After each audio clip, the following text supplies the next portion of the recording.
What's up, guys? Sir Table here, bringing you another X and Y Wi-Fi battle against the AwesomeGamer. And if you're watching this, please comment below so I can put your link in the description.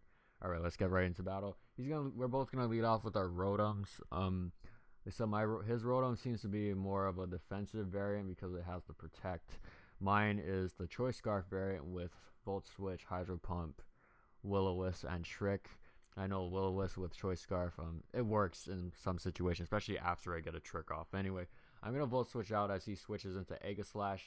I didn't think he was gonna switch into Aegislash, or else I would have just Will-O-Wisp. So I'm gonna use my momentum that I now have with a Volt Switch, and I'm gonna go into Sableye to Will-O-Wisp pretty much all of his physical attackers because Sableye is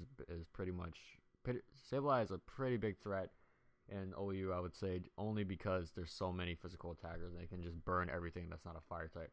Anyway, I'm gonna Will-O-Wisp his Haxorus, which allows me to live this Outrage pretty decently. And since I don't have a second leftovers, it's gonna pop my Citrus Berry, which I really wish I had second leftovers because I'd rather have leftovers over Citrus Berry.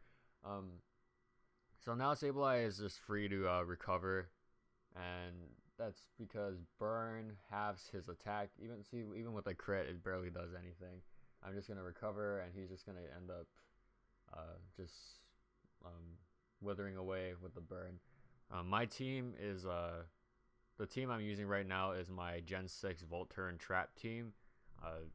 If I really wish Chandelure had Shadow Tag, because this team would just be this team would be really good if Chandelure has Shadow Tag, but I have to settle for Got to Tell because they took away Chandelure's Shadow Tag. But anyway, yeah, this team is centered around U-turning and Volt switching to get momentum, and then I'm able to either trap or put in like a wall or something to whatever, because every time I Volt switch or U-turn, I get switch initiative or switch advantage because they have to switch in, or I get to switch in on whatever they have like currently on the field. So I'm going to take care of Sableye is going to make quick work of Haxorus, which then he's going to send out his Mawile because Sableye is now weak to fairies in Gen 6, which really sucks, but you know, what can you do? So I'm going to Will-O-Wisp his Mawile. Thankfully, it does not miss. Otherwise, Sableye would have just gotten eaten up by that Play Rough. Actually, his Play Rough missed, but Sableye, I'm not sure if Sableye would have been able to live a Play Rough even after the burn at that much HP. But, you know, it happens, the miss. So I'm going to go into my Scizor, my Mega Scizor, and I'm just going to U-turn because I know he's going to switch out because he's a burned Mawile, and Scizor does have a powerful move in the form of Bullet Punch, which can probably take out Mawile and a solid 2-hit KO at least. So I'm going to U-turn out. I'm going to go into Rotom. I'm going to Volt Switch because, you know, I get a critical hit, which really sucks, so that takes out his Rotom. And I'm going to Volt Switch, but now since I kill his Rotom, he has Switch Initiative, but I'm going to take this opportunity to go into my Fortress. And he's going to King Shield. I don't know why he did that, but Fortress doesn't really do much as far as attack goes.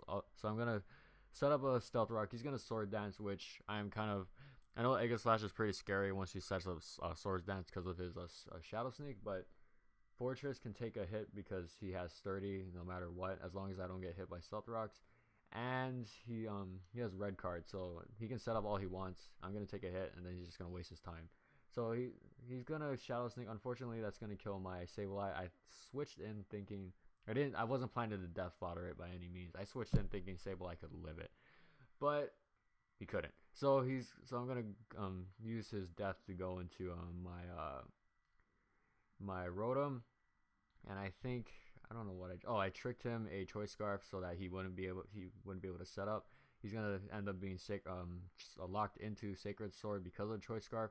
Then he's going to activate my Red Card, and he does end up going into Ditto, which that's kind of unfortunate. And his Ditto has leftovers, is kind of weird, but it does work to his advantage later on when you'll see in the battle. This is unfortunate because he can actually rapid spin my spikes away. So yeah, that was kind of unfortunate for my Red Card to switch into his Fortress, but that's okay. So he's gonna Volt Switch out with his Fortress back into Aegislash now that my Red Card is popped. but it doesn't matter that my red card is popped now because his Egg Slash cannot set up because he has a Choice Scarf. So he has to use a move. He's probably going to go into Sacred Sword, or he decides to lock himself into King Shield. So since he's locked into King Shield, I'm going to Sword Dance. Like, I think I Sword Dance thinking that since he's not at +2, there's no way he could live or there's no way he'd be able to KO a Mega Scizor with Sacred Sword at like +0. At least I don't think anyway. So he's gonna King Shield. It's gonna fail, and I'm gonna Pursuit it because I thought he'd like switch out or something, which is another aspect of my Volt Term Trap team, because I'm able to trap Pokemon with Pursuit. So okay, this is where I thought I would lose, because he does have a Leftovers Ditto instead of a Choice Scarf Ditto, so he can copy my +2 Scizor, set up a Sword Dance of his own, and then take out my Scizor.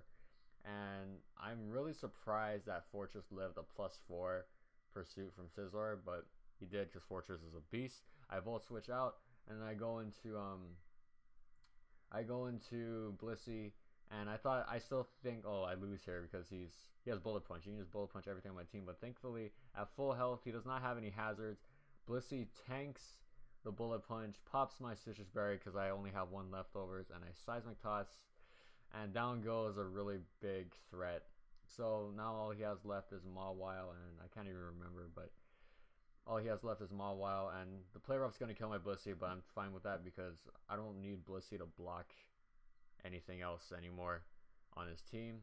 So I'm going to go into Rotom Wash to finish off his Mawile, but then I remember Mawile has Sucker Punch, so I'm going to Death Fodder. I plan to Death Fodder off anyway on my Fortress because it's only 2 HP.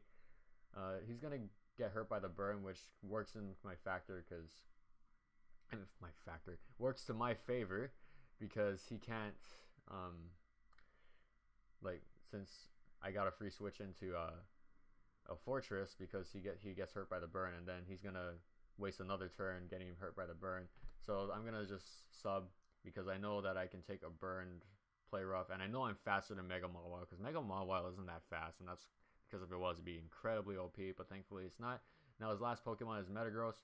It comes down to my Gothitelle versus his Metagross, and oddly enough, my Gothitelle should really carry Shadow Ball, but it's supposed to carry Hidden Power Fighting for Ferrothorns, but it doesn't.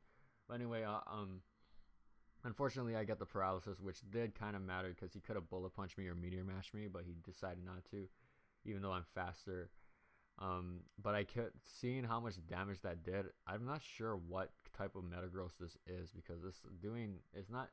Gothitelle is max HP, max special attack, but it shouldn't take like this little from Metagross. So I have no idea what kind of Metagross set that was. If that was like the Choice Bandit set, he definitely would have won because my Rotom Wash was at 2 HP. But definitely good game, awesome gamer. I had a lot of fun. That was like a 2-0.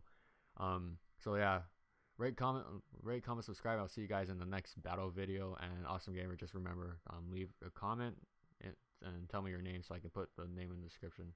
And yeah, alright, see you guys later.